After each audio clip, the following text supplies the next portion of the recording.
Ever wondered where you can find the cleanest buses in Canada? Buckle up as we tour the top 5 cities with the most spotless public transit. In first place, we have Vancouver.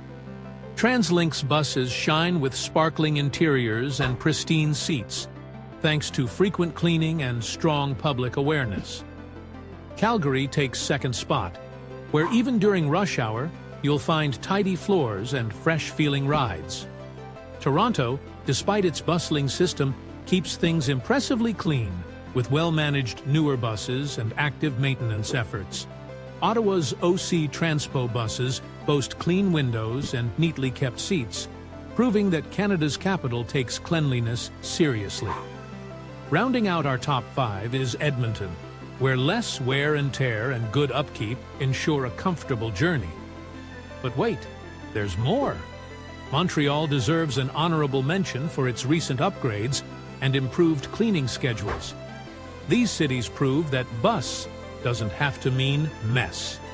Their commitment to cleanliness not only enhances the rider experience, but also encourages more people to choose public transit.